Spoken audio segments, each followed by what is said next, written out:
नेपालमा चिनिया global civilisation initiative अर्थात् जीसीआई कार्यान्वयन भएको चीनको दावी।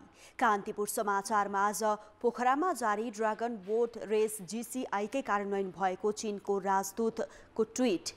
साँघुरा र अव्यवस्थित सडकका कारण दैनिक सरदर 37 सवारी दुर्घटनामा 7 जनाको मृत्यु हुने गरेको कोहाली लाग्दो तथ्याङ्क। रात्रि क्लबहरूमा लागू औसत पार्टी गर्ने गिरोह सक्रिय। अन्तर्राष्ट्रियमा रुसको आक्रमणमा आफ्ना सेना मारिएको वाग्नर समूहको दावी सम्बन्धी सामग्री र खेलकुदमा Spanish star Carlos Alcaraz Queens club च्याम्पियनसिपको सेमिफाइनलमा। नमस्कार, अब मुख्य समाचार। संसदबाट पारित विधेयकलाई विचाराधीन मान्न नसकिने सर्वोच्च अदालतको ठहर। जन्मका आधारमा नागरिकता वितरण सुरु, काजमा थप कर्मचारी खटाइने। काम गर्ने चाह देखिए पनि असंयमित गतिविधिमै बित्यो काठमाडौँका मेयर बालेन्द्रको 1 वर्ष। अनुभव र गृह कार्य बिनै व्यक्तिगत निर्णय हावी, विकास खर्च 17% मात्रै। यसपालि पनि रोकिएन वर्षको अन्त्यमा खर्च र बजेट रकमान्तर। आगामी आर्थिक वर्षदेखि असारमा रकमान्तर गर्न नपाइने, कार्यान्वयन भए विकास खर्चमा सुधार आउने विज्ञको भनाइ। रुसको आक्रमणमा आफ्ना सेना मारिएको वाग्नर समूहका प्रमुख येवगेनीको दावी। सेनामा विद्रोहका लागि भड्काएको आरोपमा अनुसन्धान सुरु। र आइसिसी विश्वकप छनौटको अन्तिम खेलमा राष्ट्रिय क्रिकेट टोलीले नेदरल्यान्डसँग भिड्दै सुपर 6 मा पुग्न जित्नै पर्ने। साफ च्याम्पियनसिपमा भारतलाई हराए मात्र सेमिफाइनलको सम्भावना। सर्वोच्च अदालतले नागरिकता ऐन संशोधन विधेयक प्रमाणीकरणलाई अवैधानिक भन्न नमिल्ने ठहर गर्दा 3वटा आधारलाई टेकेको छ। संसदबाट 2 पटक प्रमाणीकरणका लागि राष्ट्रपतिकोमा पठाइएको अवस्थामा विधेयकलाई शून्यमा पुगेको भन्न नमिल्ने सर्वोच्च अदालतको तर्क छ। न्यायाधीश आनन्द मोहन भट्टराई र कुमार रेग्मीको संयुक्त इजलासले दिएको आदेशमा प्रतिनिधि सभाका सभामुखबाट प्रमाणित गरी राष्ट्रपति समक्ष पठाइए पनि राष्ट्रपति कार्यालयले संविधानको धारा 112 को उपधारा 4 बमोजिम प्रमाणीकरण नगर्दा सिर्जित संवैधानिक शून्यता एवं जटिलता समेतलाई दृष्टिगत गरिएको उल्लेख छ। संसदबाट पारित विधेयकलाई विचाराधीन रहेको मान्न नसकिने र निष्क्रिय हुन्छ वा शून्यमा जान्छ भन्न नमिल्ने अदालतले व्याख्या गरेको छ।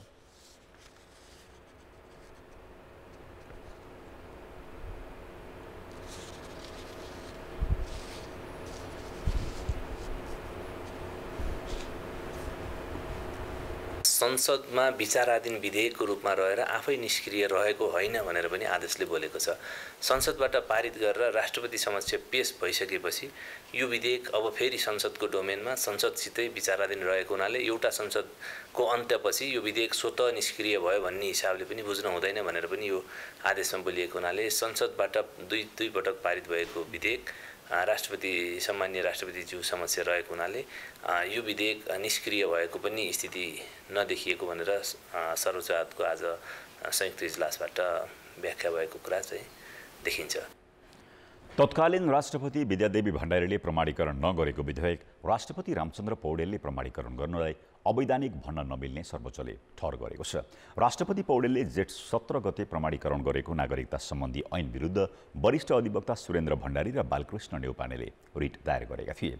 सुरुमा सर्वोच्चले तत्काल ऐन कार्यान्वयन नगर्न अन्तरिम आदेश दिए पनि बिहिबार यो आदेशलाई निरन्तरता दिनु नपर्ने भनेपछि जन्मका आधारमा नागरिकता वितरणको बाटो खुलेको हो।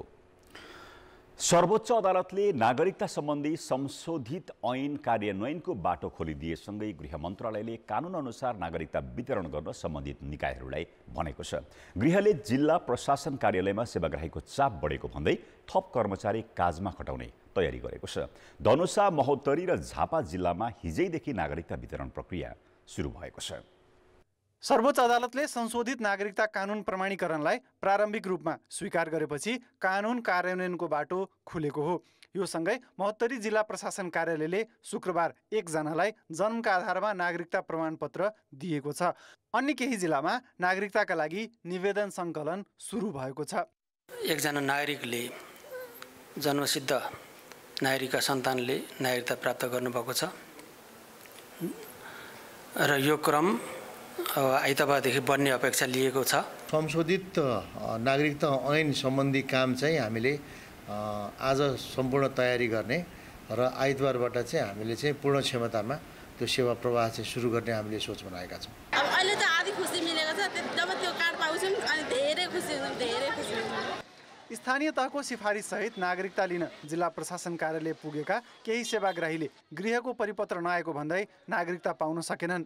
त्यसैगरी कतिपय स्थानीय तहका जनप्रतिनिधिले पनि परिपत्र नआएको भन्दै सिफारिस दिएका छैनन्।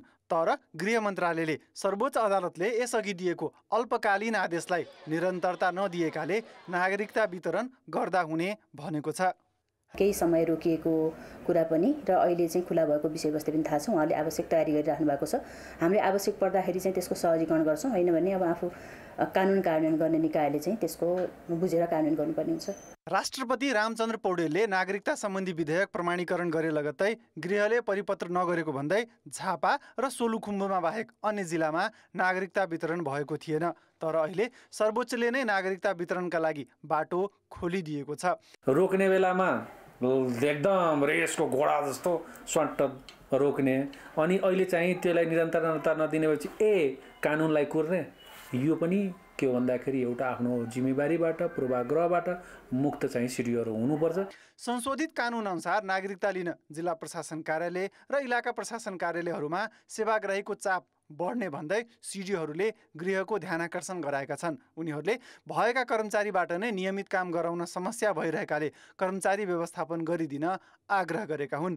गृह मन्त्रालयले पनि कर्मचारीको धेरै चाप नहुने सङ्घीय सरकार मार्फतका कार्यालयबाट कर्मचारी काजमा खटाउने गृह कार्य गरेको छ। सङ्घीय कार्यालय अन्तर्गतका अलि कार्यचाप कम हुने हुलाक कार्यालय, जिल्ला समन्वय समिति, त्यस्तै गरेर जिल्लामा शिक्षा तथा समन्वय इकाइ पनि हुन्छ। त्यहाँ कर्मचारी त्यहाँको कामलाई पनि प्रभाव नपर्ने गरी प्रमुख जिल्ला अधिकारीले चाहिँ काजमा ल्याएर खटाउन सक्ने कुराको लागि हामीले सहमति सङ्घीय मामिलासँग सहमति मागेका छौँ। गृह मन्त्रालयका अनुसार हालसम्म जन्मका आधारमा 1,85,000लाई नागरिकता दिइएको छ। संशोधित कानुन अनुसार उनीहरूका सन्तानले वंशज नागरिकता पाउनेछन्। त्यसैगरी बुबाको पत्ता नलागेका र गैरावासीय नेपालीले पनि कानुन बमोजिम नागरिकता पाउनेछन्। कान्तिपुर समाचारका लागि जिल्ला सहकर्मीहरूका साथमा पशुपति बुढाथोकी र जितेन्द्र झा, काठमाडौँ। नेपालमा दैनिक सरदर 37वटा सडक दुर्घटना हुने गरेका छन्, जसमा दैनिक 7 जनाको मृत्यु र 40 घाइते हुने गरेको तथ्याङ्क प्रहरीकै तथ्याङ्कले भन्छ। सडक दुर्घटनामा सवारी चालकको कमजोरी, सवारी साधनको अवस्था, सडकको स्तर र मौसम प्रमुख कारक मानिन्छन्। तर बिना अध्ययन मनलाग्ने तरिकाले बनाइएका सडक, फितलो अनुगमन, ग्रामीण क्षेत्रका साँघुरा सडक तथा सवारीको नियमित मर्मत सम्भारको अभाव लगायतका कारण दुर्घटना हुने गरेको विज्ञहरूको भनाइ छ। यही असार 4 गते हुम्लाको सिमिकोटबाट हिल्सा जाँदै गरेको जिप कर्णाली नदीमा खस्दा चालकको मृत्यु भयो। त्यसको भोलिपल्ट भएको कार दुर्घटनामा सुदूरपश्चिमका आन्तरिक मामिला मन्त्री पृथ्वीबहादुर सिंहसहित 3 जनाको मृत्यु भयो। असार 6 गते बागलुङको काठेखोला गाउँपालिकामा पिकअप जिप दुर्घटना हुँदा 2 जनाले ज्यान गुमाए। शुक्रबार गोर्खाको शहीद लखन गाउँपालिकामा ग्रामीण कच्ची सडकबाट करिब 200 मिटर तल जिप खस्दा 5 जनाको मृत्यु भयो। यी त प्रतिनिधि घटना मात्रै हुन्। 2046 यता ग्रामीण क्षेत्रमा बिना अध्ययन जथाभावी तरिकाले सडक बनाउने होडबाजी बढेको छ। डोजरले खनि नसक्दै गाडी चलाउन व्यवसाय हतारिन्छन्। तर ती सडक न मर्मत सम्हार्ने हुन्छ, न तिनको स्तर उन्नतिमा जनप्रतिनिधि नै तातिन्छन्। अधिकांश दुर्घटना यस्तै ग्रामीण सडकमा हुने गरेका छन्। सडक विभागभन्दा बाहिरका सडकहरू हेर्नुभयो भने जुन स्थानीय तहबाट खोलिएको सडकहरू वास्तवमा सेफ्टीको हिसाबमा त्यति सेफ छैन, त्यसो भन्नुपर्छ।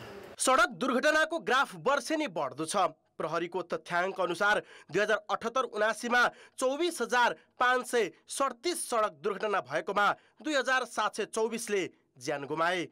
2079-80 को जेठसम्ममा भएको 21,483 दुर्घटनामा 2,204ले ज्यान गुमाइसकेका छन्। सवारी साधन कन्डिसनमा नहुने अर्को कारण भयो र अर्को कुरा चाहिँ यो हाम्रो अनुशासन नहुने, नियम कानुन पालना नहुने, हैन, यसले गर्दाखेरि चाहिँ दुर्घटना भइरहेको छ। सडक विभागले 2.5 दशक अघि बनाएको रोड सेक्युरिटी अडिट गाइडलाइनमा सडकको सम्भाव्यता अध्ययन, डिजाइन, निर्माण र प्रयोग अघि सेफ्टी अडिट गर्नुपर्ने मापदण्डको व्यवस्था गरिए पनि पालना भएको छैन। अन्धाधुन्द खनिएको सडक, साँघुरो र गुणस्तरमा समेत कमजोर हुने गरेका छन्। सडकको डिजाइनमा हुने त्रुटि र कमी कमजोरीका कारण पनि दुर्घटना बढिरहेको विज्ञको भनाइ छ। पूर्वाधार हाम्रो बनाउन लगानी गर्नुपर्ने भएको हुनाले त्यो लगानी गर्ने अब स्थानीय तहमा लगानी गर्ने पर्याप्त पैसा हुँदैन। त्यसले गर्दाखेरि त्यहाँको जियोमेट्री भनौँ अथवा त्यहाँको अन्य यो सडक पूर्वाधार मात्र सडक खन्नु मात्र होइन कि त्यसमा सडक सुरक्षाका अन्य इलिमेन्टहरू अन्य अवयवहरू हामीले राख्न सक्दैनौँ। 60% दुर्घटना चालकको लापरवाहीका कारण हुने गरेको तथ्याङ्क छ। सोही कारण यातायात व्यवस्था विभागले 2069 मा व्यावसायिक सवारी चालक अनुमति पत्र सम्बन्धी नियावलीको मस्यौदा नै बनाएको थियो। त्यो पनि कार्यान्वयनमा आएन। थाम्नै नसक्ने भार एवं सवारी तथा सडक नियमित मर्मत समारको अभाव पनि नेपालमा सवारी दुर्घटनाका कारक बनिरहेका छन्। यातायात व्यवस्था ऐनले प्रत्येक सवारी साधनको 3-3 महिनामा परीक्षण गर्नुपर्ने व्यवस्था गरेको त छ। कार्यान्वयनमा यातायात व्यवस्था विभागले चासो देखाएको छैन। टेकुमा रहेको एकमात्र भेहिकल फिटनेस सेन्टर पनि प्रभावकारी छैन। विभिन्न आयोग तथा समितिले दुर्घटना न्यूनीकरणका लागि दिने सुझाव कार्यान्वयनमै सरकार उदासीन रहने गरेको छ। कान्तिपुर समाचारका लागि क्यामेरामा विनोद कोजुका साथमा विकास आचार्य र सुमन पन्त, काठमाडौँ। प्युठानको स्वर्गद्वारीका विषयमा मनमा जति भक्ति छ त्यो भन्दा धेरै त्रास बोकेर स्वर्गद्वारीको यात्रा गर्नुपर्छ। साँघुरो सडक र घुम्तीका कारण यहाँ बारम्बार दुर्घटना हुने गरेका छन्। बितेका 4 वर्षमा स्वर्गद्वारी भिग्री 14 किलोमिटर सडक खण्डमा 8 वटा दुर्घटना हुँदा 30 जनाले ज्यान गुमाएका छन्। जेठ अन्तिम साता स्वर्गद्वारी दर्शन गरेर फर्कदै गरेको कार दुर्घटना हुँदा दाङका 2 परिवारका 6 जना सहित 8 जनाको मृत्यु भयो। स्वर्गद्वारी भेङ्ग्री सडक खण्डको टाकुरा नजिकैको माथिल्लो घुम्तीबाट खसेको कार अर्को घुम्तीमा पुग्दा कारमा सवार सबैले ज्यान गुमाए। भेङ्ग्री स्वर्गद्वारी 14 किलोमिटर सडकमा भएको यो दुर्घटना पहिलो भने होइन। 65 सालमा बाटो खोलिसके पछाडि अहिलेसम्म हामीले हेर्यौँ भनेपछि सरसर्ती झन्डै 50 जनाले ज्यान गुमाइसक्नु भएको छ। 2078 वैशाख 1 गते गुल्मीबाट स्वर्गद्वारी दर्शनका लागि आएको जीप स्वर्गद्वारी नगरपालिकाको रुमालेमा दुर्घटना हुँदा जीपमा सवार 6 जनाको मृत्यु भएको थियो। आर्थिक वर्ष 2075-76 देखि हालसम्म उक्त सडक खण्डमा ठूला 8 वटा सवारी दुर्घटनामा 30 जनाको मृत्यु भएको छ। सोही दुर्घटनामा 21 जना घाइते हुँदा 5 वर्षको अवधिमा 7 महिला 17 पुरुष र 6 बालक गरी 30 जनाले ज्यान गुमाएको प्रहरीको तथ्याङ्क छ। सडक दुर्घटनामा ज्यान गुमाउने संख्या वर्षेनी बढिरहँदा यसको रोकथाममा कसैको ध्यान पुगेको छैन। दुर्घटना हुँदा हरेक दृष्टिकोणबाट सडक र सवारीका विषयमा टीका टिप्पणी हुने गरे पनि केही समयमा यस्ता विषय सेलाएर जाने गरेका छन्। अनुभवी भन्दा पनि नयाँ सवारी चालकहरू बढी दुर्घटना परे जस्तो देखिन्छ। त्यो भएको हुँदाखेरि विशेष गरी त सवारी साधनको अवस्था कस्तो छ र सवारी चालकहरूले त्यो बाटोको अवस्थाबारेमा सम्पूर्ण जानकारी लिएर र सिट क्षमता बमोजिमका सवारी यात्रीहरू राखेर मात्र सवारी साधन चलायो भने यात्रा गर्यो भने अलिकति दुर्घटना न्यूनीकरण कम हुने अवस्था देखिन्छ। साँघुरो सडक र घुम्तीका कारण यहाँ बारम्बार दुर्घटना हुने गरेका छन्। अधिकांश घुम्ती र सडक पहिरोले लगेको छ, जसले गर्दा 1 वर्ष अघिदेखि उक्त सडकमा ठूला गाडी चल्दैनन्। साना गाडीको यात्रा पनि भत्किएका सडकको मर्मत नहुँदा निकै जोखिमपूर्ण हुने गरेको छ। त्यसमाथि बाहिरबाट आउने सवारी चालकलाई सडकको अवस्थाका विषयमा पर्याप्त जानकारी नहुँदा पनि दुर्घटना बढेको छ। सम्झाएर तपाईँलाई यो बाटोको अनुभव छैन, यहाँको स्थानीय गाडी लिएर जानुहोस्, तपाईँको गाडी यहाँ पार्किङमा राख्नुहोस् भनेर त्यो प्रयास पनि फेरि हामी गर्छौँ। स्थानीय सरकार र प्रशासनले यहाँलाई त्यहाँ गाडी बाहिरबाट आउने साना गाडीलाई रोकेर चाहिँ यहाँकै गाडीलाई पठाउँदा दुर्घटना न्यूनीकरण हुन सक्छ। सडककै कारण वर्षेनी भक्तजनले अकालमा ज्यान गुमाइरहँदा स्वर्गद्वारी भेङ्ग्री सडक खण्डको स्तरोन्नति, सडक सुरक्षा लगायत विषयमा सरकारवालाको ध्यान पुगेको देखिँदैन। लामो समयदेखि स्वर्गद्वारी भेङ्ग्री सडक खण्डको स्तरोन्नतिको काम नहुँदा यहाँ वर्षेनी सडक दुर्घटनाका घटनाहरू भइरहेका छन्। कान्तिपुर समाचारका लागि शमशेर विक्रम जीसी, भेङ्ग्री, प्युठान। अब जनताको आवाज हामीले सातै प्रदेशमा सोधेका छौँ। सडक दुर्घटना न्यूनीकरण गर्न के गर्नु पर्ला? जनताको आवाज। गाडी चलाउन सक्षम व्यक्ति, सिपालु व्यक्तिहरूलाई मात्रै लाइसेन्स वितरण गर्ने। इन्जिनियरिङ मापदण्ड बाटो बनाउनु पर्छ। यो जताभावी बाटोहरू बनाउनलाई अलि रोक्नुपर्छ। लाइसेन्स दिँदाखेरि नै कडाइ गरियो भने दुर्घटना न्यूनीकरण हुन्छ। जेब्रा क्रसिङ जस्ता यी ट्राफिक नियमका कुराहरू चाहिँ हामीले राख्नुपर्छ। सडक दुर्घटना रोक्नको निम्ति हामीले बाटोहरू फरकिलो बनाउनु पर्यो। ट्राफिक नियमबारे ज्ञान हुनु पर्यो। मापसी गरेर साधन चलाउनु भएन, सचेतना दिनुपर्छ। चालकहरू नै अलिक सजग हुनु पर्यो। दोस्रो बाटोघाटोमा अलिक सुधार आउनु पर्यो। मापसी सेवन गरेर चाहिँ ड्राइभिङ गर्न भएन। चालकले तपाईँको आफ्नै परिवार जस्तो ठानेर सोचेर चलायो भने ड्राइभर्सहरूले आफूले आफूलाई अवेरनेस हुनु पर्यो के गाडी पनि धेरै स्पिड चलाउन मिलेन बन्द गर्ने प्रतिबन्ध लगाउने पुराना साधनहरूलाई गाडी पनि आफ्नो लेनबाट आफ्नो ट्राफिक रुल अनुसारले चलाउनु पर्यो समय समयमा अवेरनेस क्याम्पेनिङहरू गरेर चाहिँ उनीहरूलाई चाहिँ अवेरनेस दिलाउनु पर्यो ट्राफिक रुल्सहरू फलो गर्नु पर्यो हैन आफ्नो साइडमा हिँड्नु पर्यो सडकमा कुनै पनि वाहनमा ट्राफिक नियमको उल्लङ्घन गर्न दिनु हुँदैन पैदल यात्रीहरूले राम्रोसँग हिँड्नु पर्यो भारवहन क्षमता अनुसार चलाउनु पर्यो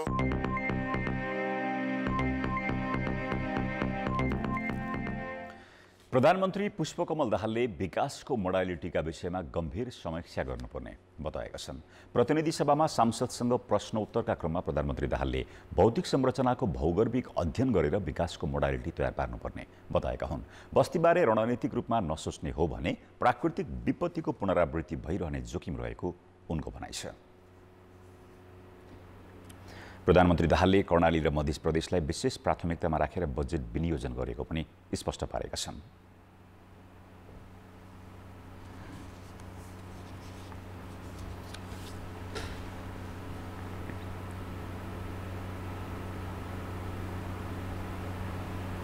विकासको मोडालिटीको बारेमा हाम्रो भौगोलिक अवस्थितिको बारेमा भौगोलिक अध्ययन गरेर बस्तीको बारेमा हामी गम्भीर रूपले र रणनीतिक रूपले नसोच्ने हो भने यस्ता घटनाहरूको पुनरावृत्ति भइराख्ने स्थिति छ।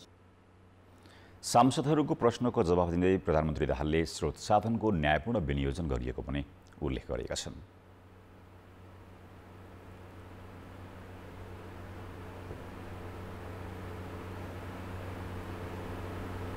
लगभग 70% राजस्व मध्य प्रदेशको वीरगञ्जबाट सङ्कलन हुन्छ। जनसङ्ख्या अन्य प्रदेशभन्दा बढी भएको तर बजेट विनियोजन मध्य प्रदेशमा सबभन्दा कम किन भयो? मध्य प्रदेशमा कम बजेट विनियोजन भयो भन्ने कुरा साँचो होइन। सङ्घीयताको मर्म अनुरूप सङ्घबाट प्रदेश र स्थानीय तहमा हुने वित्तीय हस्तान्तरणको 15% भन्दा बढी रकम मध्य प्रदेशमा नै जाने गरेको छ। दाहालले पूर्व पश्चिम राजमार्ग, पथलैया वीरगञ्ज करिडोर, हुलाकी राजमार्ग, बागमती कमला चन्द्र नहर लगायतका ठूला विकास आयोजनामा काम भइरहेको बताए। यस्तै 3,51,000 मेट्रिक टन रासायनिक मल आयात भइसकेको भन्दै उनले यस वर्ष अभाव नहुने दाबी गरे। पैसा तिरेर पनि हाम्रो सरकारले किन मल समयमा किन्न सकिरहेको छैन, स्पष्ट कारण चाहिन्छ सभामुख महोदय। 2079 श्रावण महिनादेखि हालसम्म 3,51,000 मेट्रिक टन रासायनिक मल आयात भएको छ। त्यो मध्ये 71,000 मेट्रिक टन विभिन्न बिक्री डिपोहरूमा मौजदात रहेको छ। भारतको कलकत्ताबाट 45,000 मेट्रिक टन डिएपी यो महिनाभित्र नेपाल भित्रिने व्यवस्था गरिएको छ। धान रोप्ने सिजनमा विगतको जस्तो मल अभाव हुने अवस्था यसपटक रहेको छैन। प्रधानमन्त्री दाहालले अन्तर्राष्ट्रिय सीमा सुरक्षालाई थप सबल बनाइने भन्दै बोर्डर आउटपोस्टको सुदृढीकरण तथा सीमा स्तम्भको नियमित मर्मत सरकारको प्राथमिकतामा रहेको उल्लेख गरे। राष्ट्रिय अखण्डता, स्वाधीनता, राष्ट्रियतासँग जोडिएको सीमा रक्षा, निर्माण र मर्मतका लागि यो सरकारबाट आवश्यक बजेटको विनियोजन नहुनु सरकारको लाचारी र लम्पसारवादको प्रकाष्ठ हो। अन्तर्राष्ट्रिय सीमा सुरक्षालाई थप सबल, सुदृढ र प्रभावकारी बनाउन सीमा स्तम्भहरूको नियमित मर्मत सम्भार गर्दै जाने र बोर्डर आउटपोस्टहरूको सुदृढीकरण र थप स्थानमा आउटपोस्ट निर्माण गर्दै लैजाने विषय सरकारको उच्च प्राथमिकतामा रहेको छ।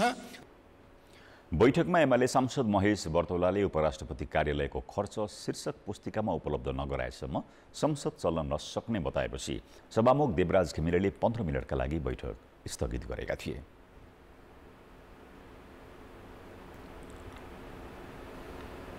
अब जनमत हाम्रो प्रश्न छ, संसदमा प्रधानमन्त्री र सांसद बीचको सवाल जवाफलाई कसरी लिनुहुन्छ? ए, जवाबदेही बनाउने प्रयास, बी, लोकतन्त्रको सुन्दर पक्ष र सी, औपचारिकता मात्रै। जनमतको अन्तिम परिणाम आज बेलुकी 8 बजेको कान्तिपुर समाचारमा प्रसारण गर्नेछौँ। कृपया न्युज स्पेस ए, बी वा सी टाइप गरी 34001मा SMS गरी आफ्नो मत व्यक्त गर्नुहोला। काठमाडौँ महानगरपालिकाका प्रमुख बालेन्द्र शाहले बुधबार आफ्नो 1 वर्षीय कार्यकालको फेरिस्त समेटेर नयाँ आर्थिक वर्षको नीति कार्यक्रम सार्वजनिक गरे। महानगरले वर्ष दिनमा गरेका कामको समीक्षा हुनुपर्ने बेलामा मेयर बालेन्द्र आफ्नै अभिव्यक्तिका कारण विवादमा फस्न थालेका छन्। आखिर कस्तो रह्यो त महानगर प्रमुख बालेन्द्र शाहको एक वर्ष? सृजना वास्तोलाको यो रिपोर्ट। कालको सुरुमै फोहोर मैला व्यवस्थापन गर्ने ल्यान्डफिल साइट बन्चरे डाँडाका बासिन्दा आन्दोलित भए। काठमाडौँबाट 3 महिना फोहोर उठेन। शाह अघिल्लो वर्ष भदौमा टुकुचा खोला उत्खनन गर्दा विवादमा तानिए। यो विषय अदालतसम्म पुग्यो र अदालतले टुकुचा माथि बनेका व्यक्तिका घर जग्गा राज्यले हस्तक्षेप गर्न नमिल्ने आदेश सुनायो। बालेन्द्रको नेतृत्वमा भएको फुटपाथ व्यवसाय र सुकुम्बासी हटाउने अभियान पनि आलोचना मुक्त भएन। भारतीय चलचित्र रोक्ने क्रममा अदालतको अवहेलना हुने अभिव्यक्ति दिएपछि शुक्रबार मात्रै अदालतको अवहेलना सम्बन्धी रिट सर्वोच्चमा दायर भएको छ। अनुभव र गृह कार्य बिनै व्यक्तिगत निर्णयमा चल्न खोज्दा बालेन्द्र विवादमा तानिएको विज्ञको विश्लेषण छ। अनुभवमा केही तलमाथि भयो होला, केही कुरामा गृह कार्य पुगेन होला, किनभने काठमाडौँ राजधानी सहरलाई व्यवस्थित गर्ने सहरी विकास भनेको आफैमा जटिल विज्ञान हो। एउटा उहाँ आफै इन्जिनियर हुनुहुन्छ, प्राविधिक, तर सहर भनेको प्राविधिक मात्र होइन। बालेन्द्रले चालु आर्थिक वर्षमा काठमाडौँ महानगरपालिकाको विकास निर्माणको क्षेत्रमा ठूलो आयोजनाहरूको सुरुवात गरेनन्। गत पुसमा प्रकाशित चौमासिक प्रतिवेदनमा विकास निर्माणमा जम्मा 17% खर्च देखिएको छ। यस वर्ष पुराना परियोजनालाई नै निरन्तरता दिइएको वडा अध्यक्षहरूको भनाइ छ। को प्रक्रियाले गर्दाखेरि टेन्डर 2 चोटि 3 चोटिसम्म चाहिँ महानगरपालिकाको टेन्डर चाहिँ रद्द भएको कारणले गर्दाखेरि धुलो बाटोहरूलाई चाहिँ पिच गर्ने प्रक्रियामा चाहिँ केही ढिलाइ चाहिँ भइरहेछ। काम गर्नको लागि हिजोको क्रमागत रूपमा भएका योजनाहरूलाई सम्पन्न गर्ने काम भएका छन्। हिजोका अधुरा कामहरूलाई पूर्णता गर्ने काम भएका छन् र हिजो हामीले पास गरेका ऐन नियम कानुनलाई कार्यान्वयनमा लगिएको छ। राम्रा कामहरू, राम्रा योजनाहरूलाई नै निरन्तरता दिने कोसिस गरिएको छ। अलिक अगाडि भन्नुपर्दाखेरि हिजो एउटा परम्परागत हिसाबले आउने बजेट नीति कार्यक्रमलाई हामीले अलिक त्यसलाई संशोधन गरेर यो पटक चाहिँ अलिक वैज्ञानिक हिसाबले त्यसलाई चाहिँ अलिक जनताको मन छुने नीति तथा कार्यक्रम र बजेट ल्याएका छौँ। यसमा र पहिलाकोमा त्यति भिन्न चाहिँ नि देखिएको छैन, केही फरक छ। त्यो जुन निरन्तरता हुने कामहरू भइरहेछ, अब अहिले 1 वर्षको पिरियडमा जुन हुनुपर्ने कामहरू चाहिँ नि जुन अब यो काम यो विकास निर्माणदेखि सम्पूर्ण काम भने दोस्रो वर्षदेखि मात्रै देखिन्छ के।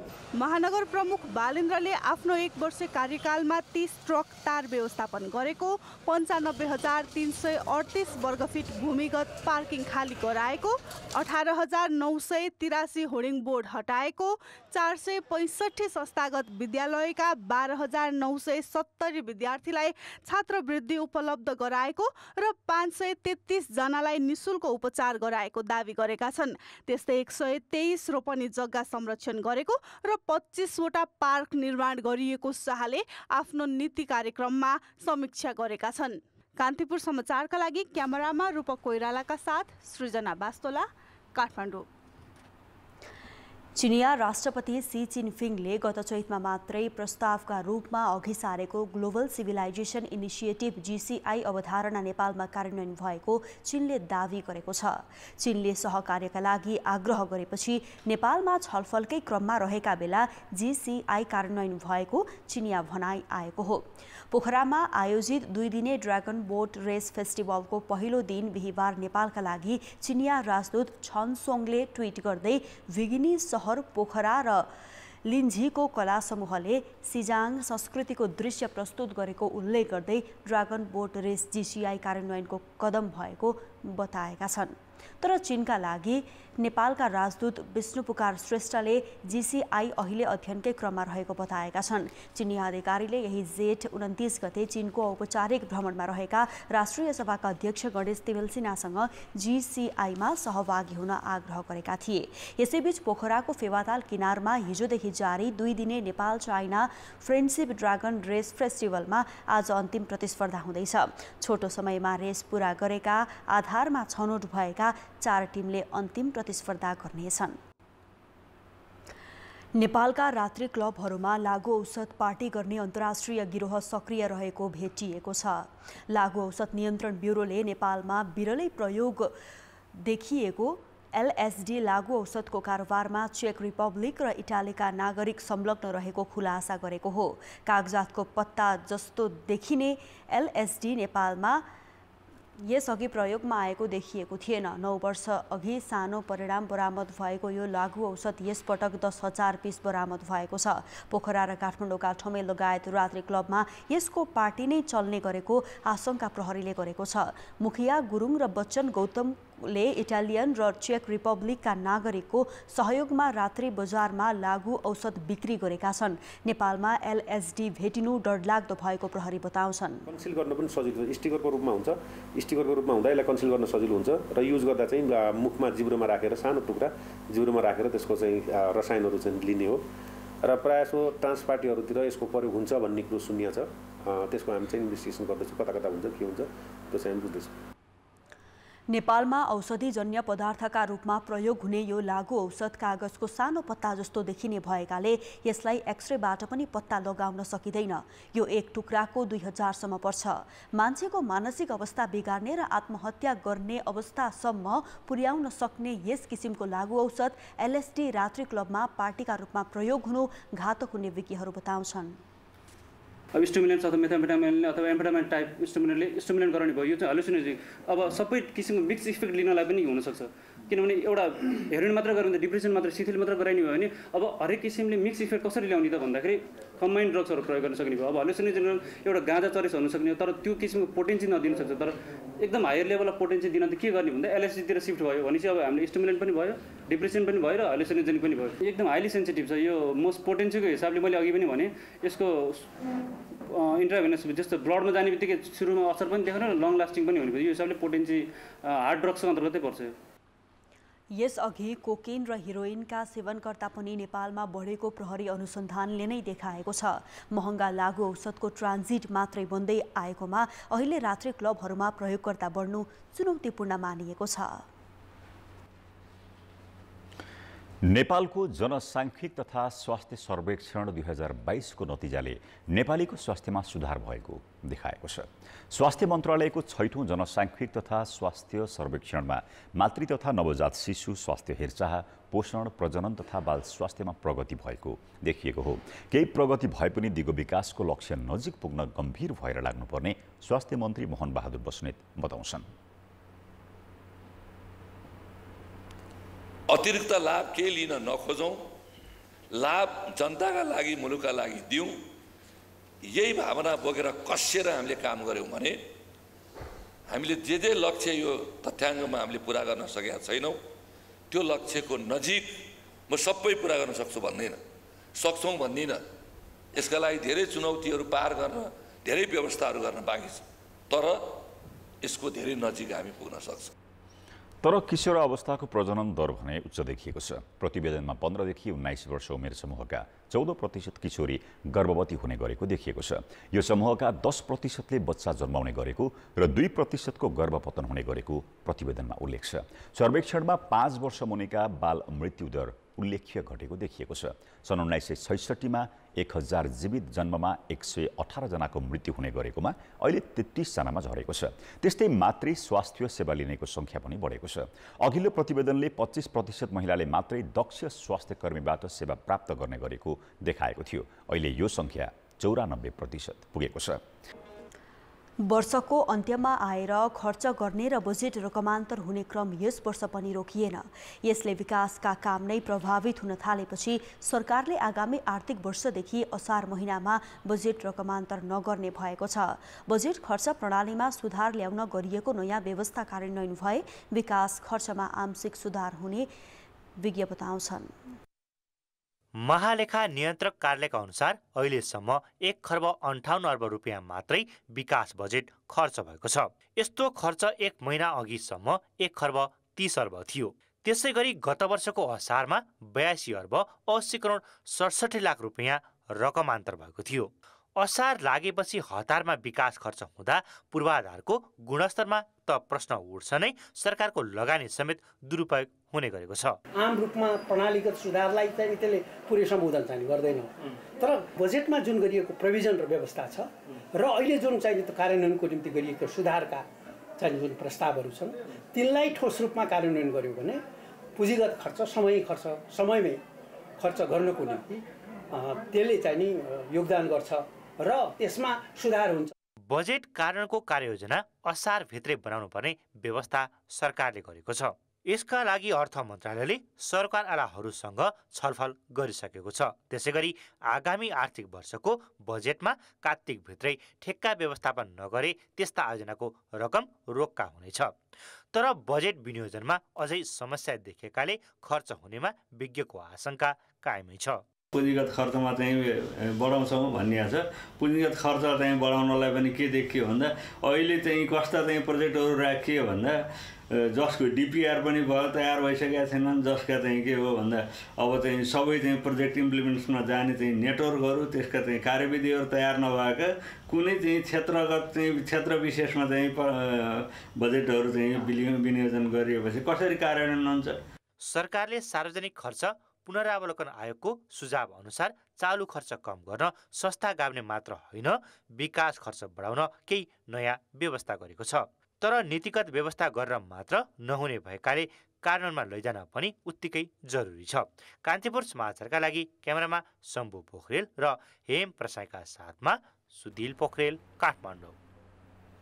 अब अन्तर्राष्ट्रिय समाचार। रुसमा आन्तरिक द्वन्द्व चर्किने सम्भावनासँगै विभिन्न मुख्य सहरहरूको सुरक्षा व्यवस्था कडा पारिएको छ। वाग्नर समूहका प्रमुख येवगेनी प्रिगोजिनले आफ्ना सैनिकहरू रुसी क्षेत्रमा प्रवेश गरेको बताएपछि सुरक्षा व्यवस्था कडा पारिएको हो। वाग्नर समूह रुसका लागि युक्रेन विरुद्ध लडिरहेको एउटा निजी सैनिक जत्था हो। तर प्रिगोजिनले शुक्रबार राति रुसी आक्रमणमा आफ्ना थुप्रै साथीहरू मारिएको आरोप लगाएका छन्। उक्त आक्रमणको बदला लिन अब आफ्ना सैनिकहरू रुस प्रवेश गरेको उनी बताउँछन्। रुसले भने प्रिगोजिनले विद्रोह गरेको आरोप लगाउँदै उनीमाथि अनुसन्धान सुरु गरेको छ। क्रेमलिनले वाग्नर समूहद्वारा शिविर आक्रमण सम्बन्धी आरोपको पनि खण्डन गरेको छ। रुसी राष्ट्रपति भ्लादिमिर पुटिनले आफू सम्पूर्ण घटनाक्रमको बारेमा अवगत भएको बताएका छन् भने रुसी जनरलहरूले वाग्नर समूहका सैनिकहरूलाई तत्काल विद्रोहलाई त्याग्न आग्रह गरेका छन्। खेलकुद समाचार। कान्तिपुर खेलकुद समाचारमा स्वागत छ। आइसिसी विश्वकप ग्लोबल छनौटको अन्तिम खेलमा आज नेपालले नेदरल्यान्ड्सको सामना गर्नेछ। सुपर 6 मा स्थान बनाउन नेपाललाई जित्नै पर्ने दबाव छ। जिम्बाब्वेको ताकान्सिना स्पोर्ट्स क्लबमा खेल दिउँसो पाउने 1 बजेबाट सुरु हुनेछ। अघिल्ला 3 मध्ये 2 खेल गुमाएको नेपाललाई नेदरल्यान्ड्स विरुद्धको जित मात्र सुपर 6 पुग्न पर्याप्त हुनेछ। नेपालले तालिकामा 2 अङ्क जोडेको छ। समान अङ्क भएको नेदरल्यान्ड्स रन रेटका आधारमा अघि रहेको छ। वेस्ट इन्डिजसँग 101 रनको फराकिलो हारको सामना गरेपछि नेपाल रन रेटमा पछि परेको हो।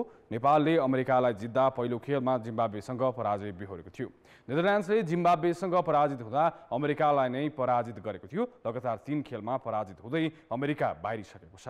आयोजक जिम्बाब्वे र वेस्ट इन्डिजको सुपर 6 दौड बलियो रहेको छ। त्यसैले यो समूहबाट सुपर 6 खेल्ने अन्तिम टिमको टुङ्गो नै नेपाल र नेदरल्यान्ड्स बीचको खेलले लगाउनेछ।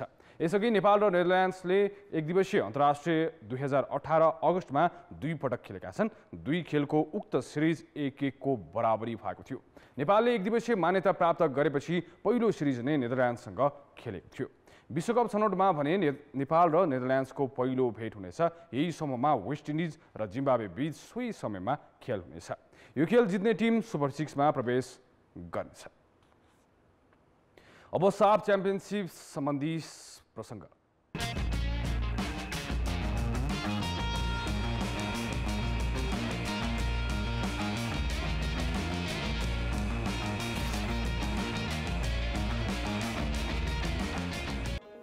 साफ च्याम्पियनसिपमा साबिक उपविजेता नेपालले साबिकको विजेता भारतसँग खेल्दैछ।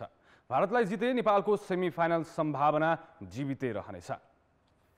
यो खेल बेङ्गलुरुको कान्तिरबा स्टेडियममा साँझ पौने 8 बजे सुरु हुनेछ।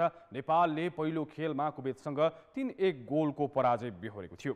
नेपालका लागि एक मात्रै गोल स्टार अन्जन विष्टले गरेका थिए। भारतले भने पाकिस्तानलाई 4-0 गोलले हराउँदै विजयी सुरुवात गरेको थियो। साफको सर्वाधिक सफल टिम भारतका लागि सुनिल छेत्रीले ह्याट्रिक गरेका थिए। घरेलु टोली भारत विरुद्ध जित निकाले नेपाल पहिलो 3 अङ्क जोड्न सफल हुनेछ। नेपाललाई जिते भारतले भने अघिल्लो चरणको यात्रा तय गर्नेछ। भारतलाई नेपालले 2013 को साफ च्याम्पियनसिप पछि पछिल्ला 5 खेलमा हराउन सकेको छैन। साफमा समग्रमा 8 पटक भेट हुँदा नेपाल मात्र 1 खेलमा विजयी भएको छ। नेपाल र भारत बीच अहिलेसम्म आधिकारिक 23 खेल भएको तथ्याङ्क छ, जसमध्ये भारतले 16 खेल जित्दा नेपालले 2 खेल मात्र जितेको छ। 5 खेल बराबरीमा रोकिएको छ। पछिल्ला 5 खेललाई आधार मान्दा नेपालले 1 खेल बराबरी खेल्दा बाँकी सबै खेल गुमाएको छ।